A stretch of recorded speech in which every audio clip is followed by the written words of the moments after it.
3, 2, 1.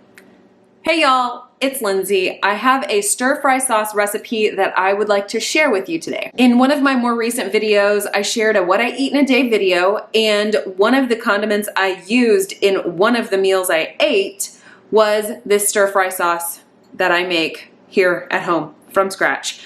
And I assumed that other people might be curious about this sauce, even though I got exactly 0 questions about it.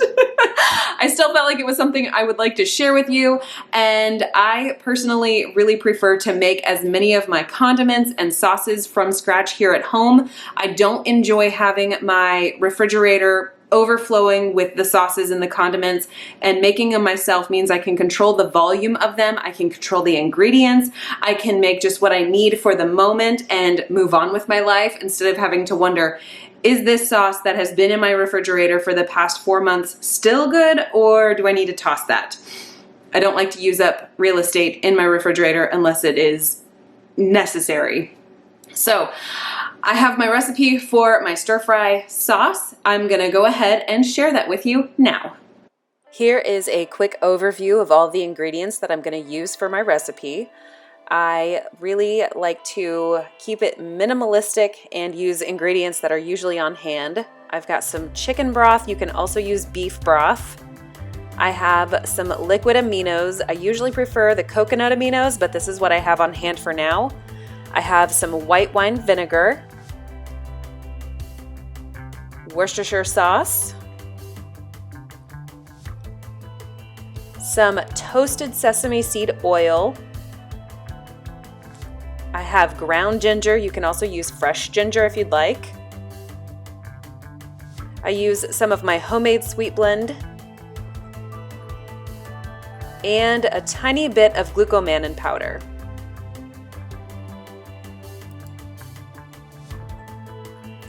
Now that I have everything all ready to go, I'm gonna go ahead and put my chicken broth into my pot first. If I had beef broth, I would do beef broth. This is about 2 cups worth of the broth. Next, I'm going to add in 1/2 cup of my liquid aminos. Like I said, I do prefer coconut aminos, but this was in my pantry and my coconut aminos are all gone, so I need to order more. My next ingredient is my white wine vinegar, and I'll do 2 tablespoons of that.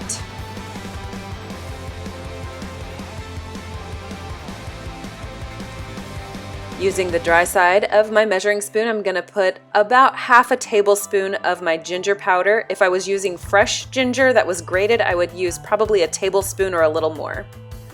And then 1 tablespoon of my Worcestershire sauce. Next up is my sweet blend. I did grab a fresh tablespoon measuring spoon, and I'm using 1 tablespoon of that sweet blend.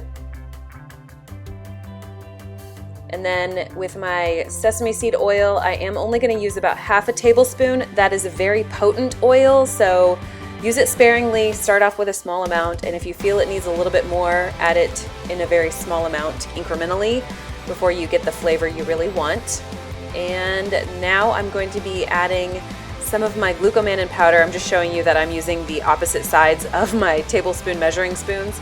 This is only about maybe between 1/4 and 1/2 teaspoon of the Glucomannan powder.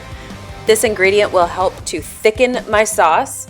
The number one tool I use for thickening my sauces these days is time. I like to bring my pot to kind of like an almost boil, a full-blown simmer for sure, and let it sit there and reduce down for a little while. It usually takes about 30 minutes for most sauces that I make to reduce, so that I don't have to wind up using a ton of Glucomannan powder, which can turn a sauce kind of gloppy and slimy almost.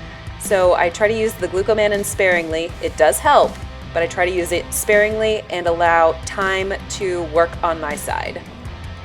While I allow my sauce to simmer and reduce, I do like to come by every so often to stir it up, make sure nothing is stuck to the sides or on the bottom of my pot, and ensure it is thickening the way that I want it to. As you can see here, it definitely reduced, the color got a little bit deeper, and it's time to take it off the heat.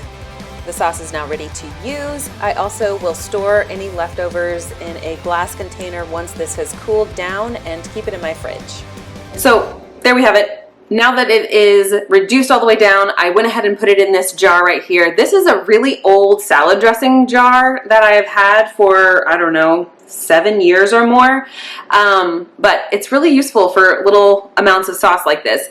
This amount will probably last about 3, maybe 4 meals for us, because a little bit does go a long way, and I usually spread it out with more chicken stock if we need it to go further, or with some butter if we want it to be a little bit more rich.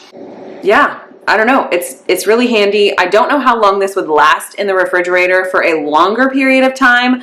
It's kind of your mileage may vary. I would suggest checking it after a week and making sure that nothing smells off.